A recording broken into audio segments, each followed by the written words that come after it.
cada uno trata de vivir en el frasco que mejor puede. Bueno, ahora vamos a esta conversación, que realmente es una conversación importante, una conversación necesaria. Está en línea Hannah Beris. Vamos a conversar con ella, es periodista uruguaya israelí, ha estado con nosotros en otras oportunidades. Y a propósito de un tema, bueno, realmente intenso, que es, qué es lo que efectivamente ocurre allí en el contexto de lo que está pasando en la Franja de Gaza. Hanna, buen día, ¿cómo estás? Hola, buen día, ¿qué tal? Gracias por llamarme nuevamente. No, por favor. Hay un artículo que dice Gaza, menos civiles muertos que en las guerras de Siria e Irak. En el contexto del conflicto, un análisis de los datos de muertos puede ayudar a evaluar si las operaciones de las fuerzas de defensa de Israel reflejan un enfoque selectivo para reducir víctimas civiles, como dice Israel, o si por el contrario una falta de cuidado o peor aún, deseo de matar civiles palestinos, como dice Hamas. Y para esto, bueno, se utilizan cifras del Ministerio de Salud de Gaza, controlado por Hamas, y análisis independientes. ¿Qué nos puedes contar de esto? Bueno, te diré, yo agradezco que hayan leído ese artículo, aunque está firmado con mi nombre de soltera, Ana Mm, Jerosolim, que como firmo en Uruguay, soy yo. Hanna Beris es mi apellido de casada, Jerosolim de soltera, bueno, por una historia aparte que para una nota en sí uso los dos nombres. Esa nota la escribí yo. Estuve claro desde el comienzo de la guerra, porque conozco por un lado, digamos, los manejos de Hamas, y conozco también las prácticas del ejército israelí, que había en el mundo una percepción equivocada respecto al tema de la muerte de los civiles en la franja de Gaza, que suelen ser presentados, eh, por supuesto, el resultado de la guerra como un intento israelí de exterminar a los palestinos. Aclaro lo que me parece obvio, pero por la duda lo aclaro, que no estoy diciendo que no hay civiles muertos, claro que hay, lamentablemente, y como suelo decir, cada uno es un mundo. El fenómeno de civiles que mueren en las guerras es lamentablemente conocido en todas las guerras y en muchas guerras. Yo ahí di ejemplos que por supuesto investigué los datos, las fuentes de guerras, por ejemplo, en Siria, en Irak y en Yemen, donde no solo también hubo civiles muertos, sino mucho más en proporción, hablo, ¿verdad? No en números absolutos, porque estamos hablando de diferentes duraciones de guerras. En proporción, en todas esas otras guerras, hubo mucho más civiles muertos que, o sea, la relación entre civiles y combatientes, o podemos llamar entre civiles y terroristas, que en Gaza. Ahora, más allá del hecho que jamás atribuye a Israel y mucha gente le cree, porque hay gente con tendenciosidad en su percepción de Israel, un intento de exterminar a los palestinos, hay gente que no necesariamente tiene animosidad de antemano, pero está expuesta, ni que tampoco es antisemita, pero está expuesta a tal aluvión de información en las redes, las imágenes que se difunden y todas esas frases que ujú, citan a Hamas, y aparte una fuente que puede parecer creíble, Ministerio de Sanidad de Gaza. ¿Verdad que cuando decimos Ministerio de Sanidad suena a una fuente ujú. seria? Pero el Ministerio de Sanidad de Gaza es Hamas. Ese es el tema. Entonces yo digo, gente no necesariamente anti-israelí furibunda ni antisemita, que oye o lee todo lo que sale y que no puede menos que llegar a la conclusión de que Israel quiere exterminar a los palestinos. Y cuando uno analiza los datos y ve eh, que la proporción entre civiles y combatientes en la guerra, y terroristas le llamo yo, en Mm, la guerra en Gaza es mucho menor que, por ejemplo, en Siria y en Irak y en Yemen, hay otros ejemplos, por supuesto, más lejanos. Entonces dice, no, acá no es solo que Israel lo que quiere es terminar a los palestinos, sino que hay una dinámica, como en todas las guerras, que también mueren civiles, pero es más todavía. Mi interpretación es que estos números, por ejemplo, en la guerra en Gaza es por cada combatiente o por cada terrorista murió un civil punto dos, digamos, ujú. ¿no? En Siria, por cada combatiente o terrorista, 1.8 y hay otros con números mucho mayores. En el caso de Gaza, como Hamás usa a su población como escudos humanos, como combate desde la población, invadió hospitales, escuelas, jardines de infantes con cohetes, con comandos terroristas, entonces esos números no solo muestran que no hay más muertos que en otras guerras, que es lo que trata de dar a entender Hamás, sino que Israel hace un esfuerzo especial para reducir al mínimo el riesgo a los civiles.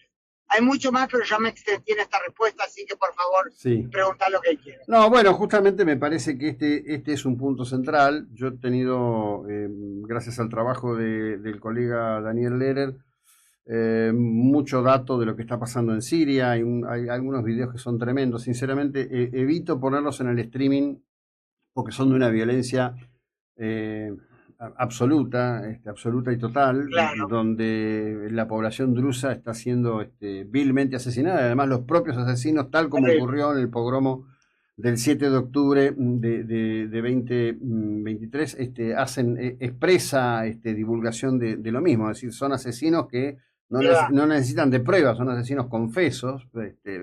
Todo esto grabado por ellos mismos. Y hay un doble rasero, un doble estándar, ¿no?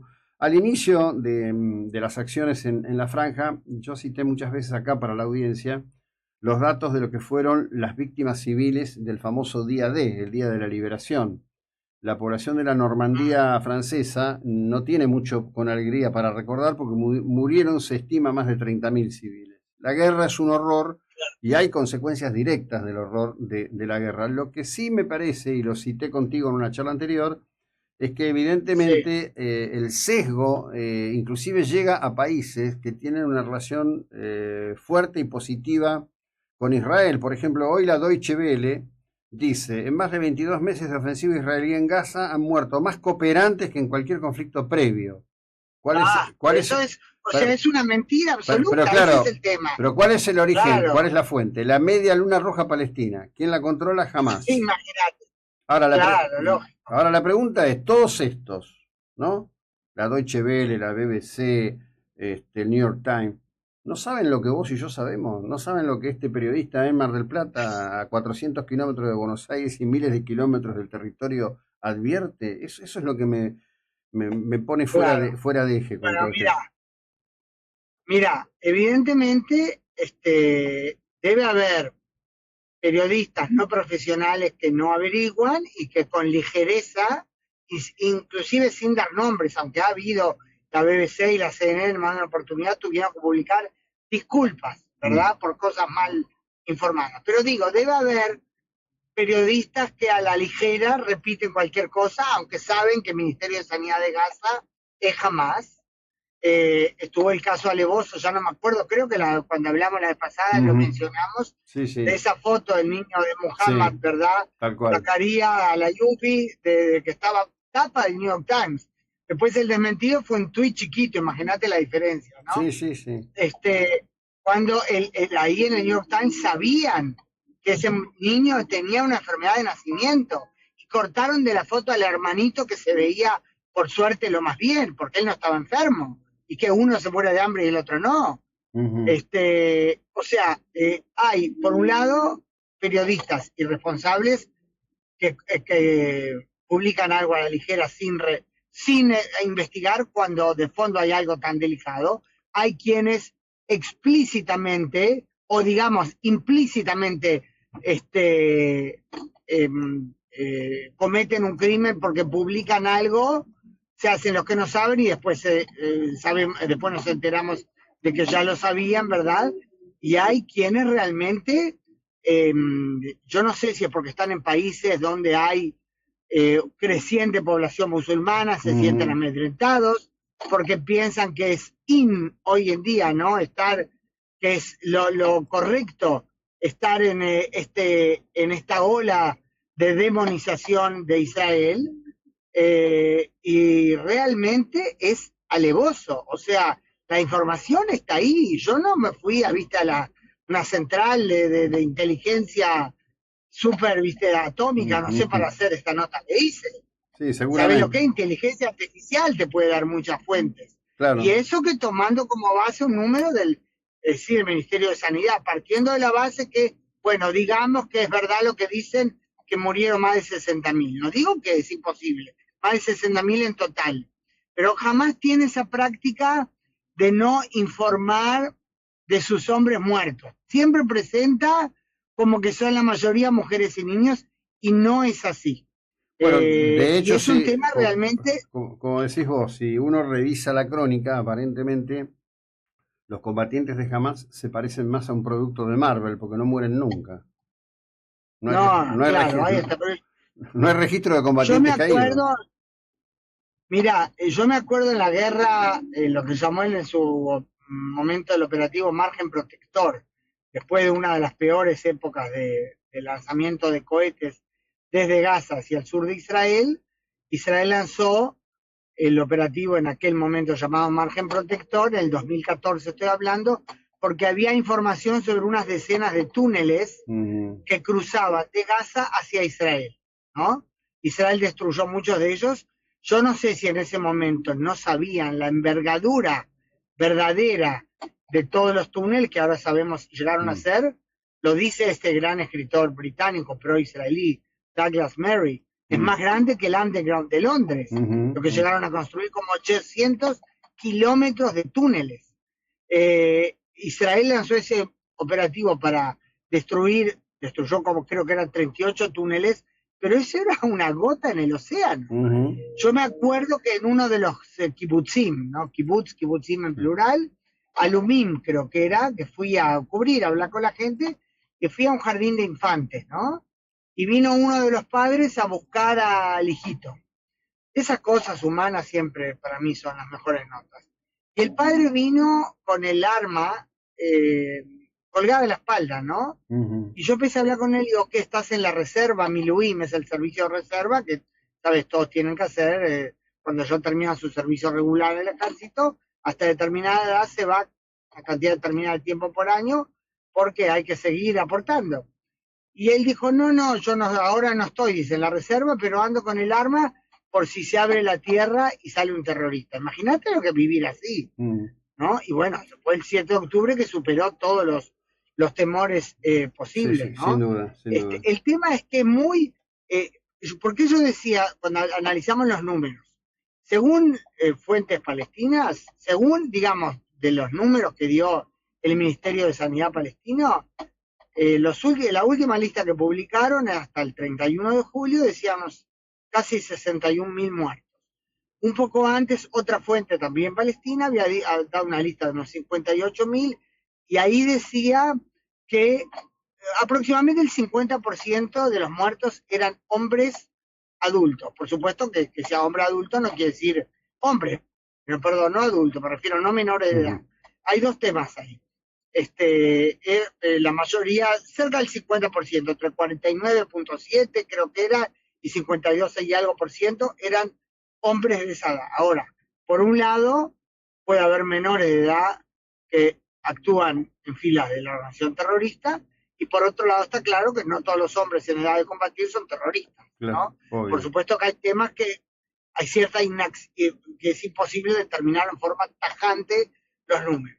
Pero si en una Gaza, en guerra, te dicen que más o menos la mitad de los muertos fueron hombres que en principio están en edad de combatir, evidentemente Israel no está haciendo un esfuerzo para exterminar a los civiles, porque las armas Israel las tiene para cobrar muchas más muertes. Además de que si Israel quisiera hacer eso, no habría perdido 900 soldados. El modus operandi sería otro. Sí. Y en una sociedad en la que jamás usa a sus civiles. Te cuento, tenemos 2 minutos más. Sí, decime. Mira, lo conecto con algo que acabo de cubrir ahora. No escribí de eso, hizo solo un tweet cortito. Acabo de venir de un evento periodístico al que me invitaron, era un panel convocado por un instituto de investigación en Jerusalén, en el que uno de los panelistas era el muy querido Luis Har, argentino-israelí, fue uno de los secuestrados del kibutz Nir Yitzhak, que fue rescatado en febrero del año pasado en un heroico operativo del ejército israelí junto al hermano de su compañera, Fernando Mann. Bueno, él estaba y contó, yo ya lo conocía porque ya lo entrevisté, y el orador principal era Musab Yusuf. Musab Yusuf es el hijo mayor de uno de los principales fundadores de Hamas en Cisjordania. Él creció dentro de Hamas porque su padre era uno de sus jefes. Yo lo entrevisté al padre después de una de las veces que salió de prisión a través de la coordinación con Musab por teléfono, y me acuerdo que yo lo vi a Musab y pensé, este muchacho no tiene pinta de Hamas. Le dije ahora, cuando le hice una pregunta, y se reía, y ahora tengo pinta de Hamas. La cosa es que él, a lo que voy, él creció dentro de la estructura de Hamas, por su padre. Y él vio de adentro la pudredumbre, la mentira. No solo dijo cómo es la agenda de muerte por el Islam radical, sino la disposición explícita. Él lo dice. O sea, yo ya lo sabía, pero él lo dice en forma muy clara, y él creció ahí, a poner en riesgo, a sacrificar la vida de los civiles palestinos, también de los niños, en aras de la agenda, dice él, de los hermanos musulmanes a los que pertenece Hamas. Hamas, dice él, preparó toda Gaza como escudo humano para lanzar el 7 de octubre, sabiendo que moriría gente, porque a ellos les viene bien. Él cuenta que él recuerda cuando estaba en la escuela y venían hombres enmascarados, en ese momento dice que era también de Yasser Arafat, que no era Hamas, pero que tenía esa misma ideología, que venían hombres enmascarados a la escuela a sacar niños para que vayan a los puestos de control del ejército, en los límites, ¿no? Entre Cisjordania y el Israel soberano, a causar problemas, sabiendo que con eso se arriesgaban a que los disparen. Si un pibe tira una botella incendiaria a un soldado, dice, capaz que el soldado lo dispara y lo mata. Entonces, dice, venían a sacarnos de la escuela para que vayamos a los puntos de roce, sabiendo que podemos morir, porque eso es lo que les importa. Quieren que mueran civiles porque les sirve para mostrar a Occidente, que no entiende nada, la causa que lo presenta como Palestina, pero dice, pero yo sé que para ellos la causa palestina no existe. Dice, mi padre me dijo desde niño que las fronteras nacionales para Hamas no significan nada. Ellos consideran que Islam tiene que dominar el mundo. No existe la frontera palestina. O sea, muy fuerte combinar todos estos elementos. Sí, por supuesto, y es la parte que yo creo que hay una gran tarea, cierro con esto, no se puede concebir igualdad en una ideología que dice que un individuo es más que otro por el solo hecho de haber nacido biológicamente distinto, y me parece que la discusión debería empezar desde ahí en adelante. Como siempre, te agradezco enormemente el tiempo y la ilustración que nos dedica Hanna, muy amable, gracias. Por favor, un abrazo, gracias por llamar. Bueno, esta era Hanna Beris.